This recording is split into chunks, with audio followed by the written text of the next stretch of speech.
নমস্কার, একটা খবর এসেছে আজ, শুনলে আপনি চমকে উঠবেন।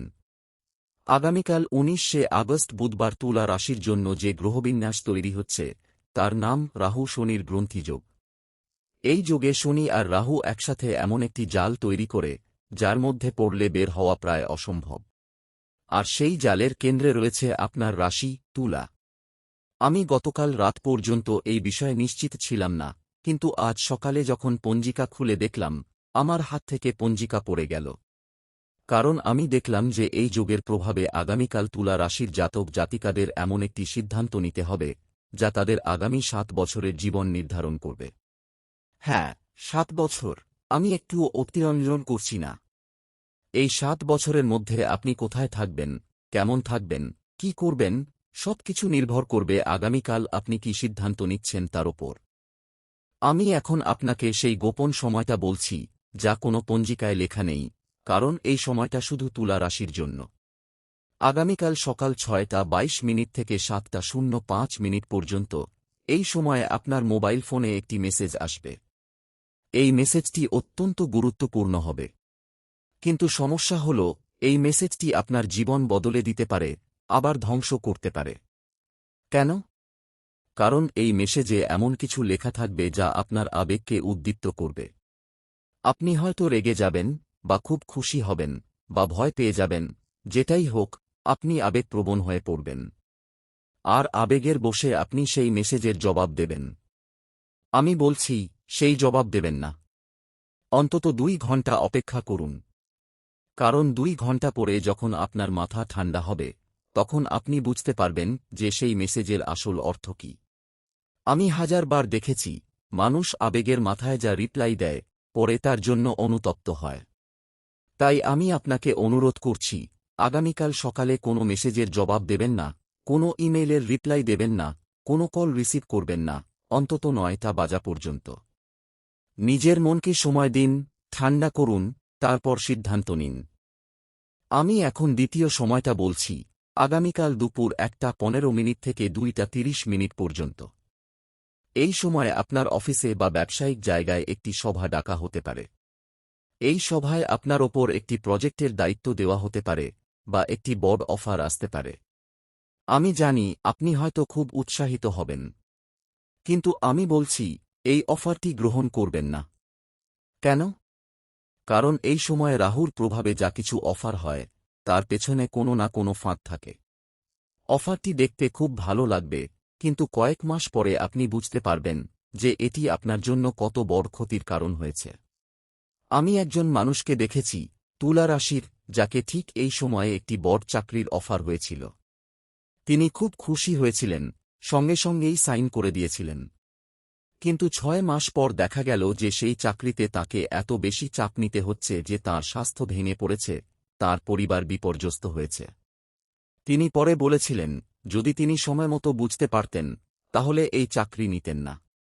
তাই আমি বলছি, আগামীকাল যে অফার আসবে, সেটা অন্তত ৩ দিন পর্যন্ত আটকে রাখুন। ৩ দিন পর যখন গ্রহের অবস্থা পরিষ্কার হবে, তখন আপনি বুঝতে পারবেন এই অফারটি আপনার জন্য সঠিক নাকি ভুল। আমি এখন তৃতীয় সময়টা বলছি, আগামীকাল সন্ধ্যা ৫টা ৪৫ থেকে ৭টা ১০ পর্যন্ত। এই সময়টা অত্যন্ত সংবেদনশীল। এই সময়ে আপনি আপনার কোনো প্রিয়জনের সাথে দেখা করতে পারেন, হয়তো কোনো বন্ধু, কোনো আত্মীয়, বা কোনো পুরনো পরিচিত। তারা আপনাকে কিছু বলবে, হয়তো একটি গোপন কথা, বা একটি পরামর্শ। আমি বলছি, তাদের কথায় কান দেবেন, কিন্তু সেটা মেনে চলবেন না। কারণ এই সময়ে শনির প্রভাবে মানুষ সঠিক পরামর্শ দিতে পারে না, তারা হয় আপনাকে বিভ্রান্ত করবে, অথবা নিজের স্বার্থে কিছু বলবে। আমি আপনাকে পরামর্শ দিচ্ছি, তাদের কথা শুনে হাসবেন, মাথা নাড়বেন, কিন্তু মনে মনে নিজের সিদ্ধান্ত নিজেই নেবেন। কারণ আপনার অন্তর্বাণী সবসময় সঠিক পথ দেখায়, শুধু আপনাকে সেই কথা শুনতে হবে। আমি এখন চতুর্থ সময়টা বলছি, আগামীকাল রাত ১০টা থেকে ১১টা ১৫ পর্যন্ত। এই সময়ে আপনি ঘুমানোর প্রস্তুতি নেবেন। কিন্তু আমি বলছি, এই সময়ে আপনি কোনো নেতিবাচক কথা বলবেন না, কোনো ঝগড়া করবেন না, কারো সাথে তর্ক করবেন না। কারণ এই সময়ে আপনার মুখ থেকে যে কথাগুলো বেরোবে, সেগুলো আপনার অবচেতন মনের ওপর প্রভাব ফেলবে। আপনি যদি রাগের মাথায় কিছু বলেন, তাহলে সেই কথাগুলো আপনার মনের ভেতর গেঁথে যাবে এবং আপনি ঘুমের মধ্যেও সেই চিন্তা করবেন। আর যখন আপনি খারাপ চিন্তা করে ঘুমান, তখন আপনার ঘুম ভালো হয় না, আর খারাপ ঘুম মানেই খারাপ স্বাস্থ্য, খারাপ মন, খারাপ সিদ্ধান্ত। তাই আমি বলছি, এই সময়ে শান্ত থাকুন, যদি পারেন তাহলে কোনো ভজন বা মন্ত্র শুনুন, অথবা কোনো সুন্দর বই পড়ুন। আপনার মনকে শান্ত রাখুন, আর শান্ত মনে ঘুমান, তাহলে আগামীকালের দিন আপনার জন্য অনেক ভালো হবে। আমি এখন আপনাকে একটি বিশেষ তথ্য দিচ্ছি, যা আমি কোনো পঞ্জিকায় দেখিনি, কিন্তু আমার গুরু আমাকে শিখিয়েছিলেন। আগামীকাল বুধবার, আর বুধবার শ্রী গণেশের দিন। শ্রী গণেশকে আমরা বিঘ্ননাশক বলি, যিনি সব বাধা দূর করেন।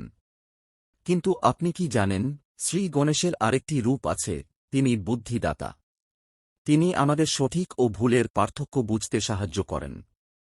আগামীকাল যখন আপনার সামনে গুরুত্বপূর্ণ সিদ্ধান্ত আসবে, তখন শ্রী গণেশকে স্মরণ করুন। মাত্র একবার মনে মনে ও গণভতরে নাও বলুন। দেখবেন আপনার মাথা পরিষ্কার হয়ে যাবে, সঠিক সিদ্ধান্ত নিতে পারবেন। আমি এই পদ্ধতি নিজে ব্যবহার করি, যখনই কোনো কঠিন সিদ্ধান্ত নিতে হয়, আমি শ্রী গণেশকে স্মরণ করি। আর প্রতিবারই সঠিক সিদ্ধান্ত নিতে পেরেছি। তাই আমি আপনাকেও এই পদ্ধতি ব্যবহার করতে বলছি। আমি এখন আগামীকালের একটি বিশেষ প্রতিকার দিচ্ছি। এই প্রতিকারটি খুবই সহজ কিন্তু অত্যন্ত কার্যকরী। আগামীকাল সকালে ঘুম থেকে উঠে একটি হলুদ রঙের কাপড় নিন। সেই কাপড়ে এক মুঠো চাল বেঁধে দিন। তারপর সেই বস্তাটি আপনার বাড়ির উত্তর দিকে ফেলে দিন, কোনো নদীতে বা কোনো গাছে ঝুলিয়ে দিন। কেন এই প্রতিকার? কারণ হলুদ রং শনি গ্রহকে প্রশমিত করে, আর চাল প্রতীকীভাবে আপনার দুশ্চিন্তা দূর করে। আমি এই প্রতিকার অনেককে দিয়েছি, আর সবাই বলেছে যে এর প্রভাব তারা অনুভব করেছে।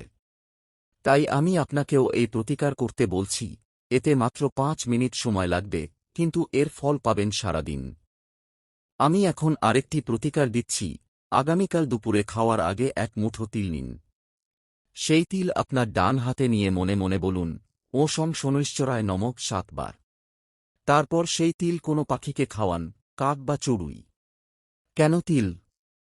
কারণ তিল শনি গ্রহের খুব প্রিয়, এটি শনিদেবকে সন্তুষ্ট করে।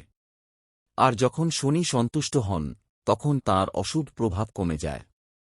আমি আপনাকে বলছি, এই কাজটি খুব ছোট, কিন্তু এর প্রভাব অনেক বড়। যারা এই কাজ করে, তাদের ওপর শনির খারাপ প্রভাব অনেক কম পড়ে। তাই আমি আপনাকে অনুরোধ করছি, আগামীকাল এই কাজটি করুন। আমি এখন একটি গুরুত্বপূর্ণ বিষয় নিয়ে আলোচনা করছি, আগামীকাল আপনার কথা বলার ধরন নিয়ে। তুলা রাশির মানুষ খুব মিষ্টি কথা বলেন, কিন্তু আগামীকাল আপনি হয়তো এমন কিছু কথা বলবেন যা আপনি কখনো বলেন না। কারণ রাহুর প্রভাবে আপনার বাকশক্তি আক্রান্ত হবে। আপনি যা ভাববেন, তার উল্টো বলবেন। আমি আপনাকে পরামর্শ দিচ্ছি, আগামীকাল যতটা সম্ভব কম কথা বলুন। যদি খুব প্রয়োজন হয়, তাহলে কথা বলার আগে 3 বার গভীর শ্বাস নিন। এই 3টি শ্বাস আপনার মনের আবেগকে নিয়ন্ত্রণ করবে, আর আপনি সঠিক কথা বলতে পারবেন। আমি অনেক মানুষকে দেখেছি, যারা এই পদ্ধতি ব্যবহার করে তাদের কথা বলার ভুল এড়িয়ে গেছে। তাই আমি আপনাকেও এই পদ্ধতি ব্যবহার করতে বলছি। আমি এখন আপনার স্বাস্থ্য নিয়ে আরও কিছু বলছি। আগামীকাল আপনার শরীরে জলের অভাব হতে পারে।